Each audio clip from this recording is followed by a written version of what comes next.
এবার আমরা দেখব অ্যাডমিন প্যানেল থেকে, অর্থাৎ যে অ্যাডমিনিস্ট্রেটর সে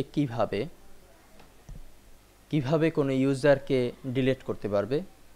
ধরুন কোনো পরিস্থিতি যদি এমন হয় যে আপনার একজন ইউজার সে একটু ভিন্ন টাইপের আর্টিকেল এই সাইটে দেওয়ার চেষ্টা করছে বারবার, তো প্রথম হয়তো আপনি তাকে বেশ কয়েকবার ওয়ার্নিং দেওয়ার পরেও সে সংশোধন হচ্ছে না। এক্ষেত্রে আপনি যে কাজটি করতে পারেন, অ্যাডমিন প্যানেলের ইউজার থেকে আপনি কিন্তু তাকে ডিলিট করতে পারেন, যার ফলে সে আর কখনোই আপনার এই সাইটে লেখালেখির অনুমতি পাবে না। তো এই বিষয়টিকে কিভাবে ডিলিট করবেন সেটি একটু দেখার জন্য আমরা এখন প্রবেশ করেছি ইউজার অপশনে। এখানে আমরা বর্তমানে দুজন ইউজার, একজন হচ্ছে অ্যাডমিনিস্ট্রেটর যেটি কিনা আমি নিজেই, এবং আরেকজন হচ্ছে রাকিব নামে অথর। তো এখন যদি আমি তাকে ডিলিট করতে চাই তাহলে আমার যে কাজটি করতে হবে, এখানে দেখা যাচ্ছে যে অ্যাডমিন কখনোই ডিলিট করা যাবে না, কারণ এটি হচ্ছে বেসিক। একজন ইউজার তো থাকতেই হবে এই কন্ট্রোল প্যানেলের টোটাল কন্ট্রোল করার জন্য, তাকে ডিলিট করা যাবে না। এছাড়া অন্যান্য রোলে যারা আছে, অথর হতে পারে, সাবস্ক্রাইবার হতে পারে, তাদের কিন্তু ডিলিট করা যায়।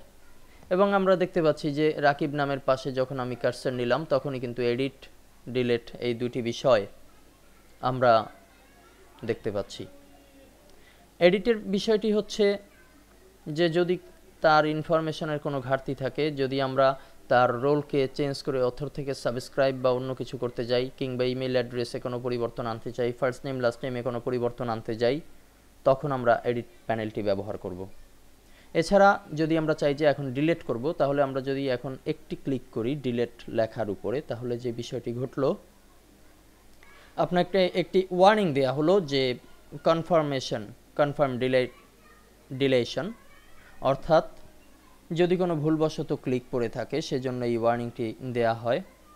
Delete all post and link, অর্থাৎ সে যত পোস্ট করেছে সেগুলোও ডিলিট হবে। এক্ষেত্রে আমরা কনফার্ম ডিলেশন এই অপশনে যদি ক্লিক করি তাহলে কিন্তু আমরা দেখতে পাচ্ছি যে আমাদের ইউজার প্যানেল থেকে রাকিব যে ইউজার ছিল সে কিন্তু চলে গেছে। তো এভাবে করেই খুব সহজেই আমরা যে কারো ইউজার নেমকে, যদি আমার অ্যাডমিনিস্ট্রেটর পাওয়ার থাকে তাহলেই বাদ দিয়ে দিতে পারবো।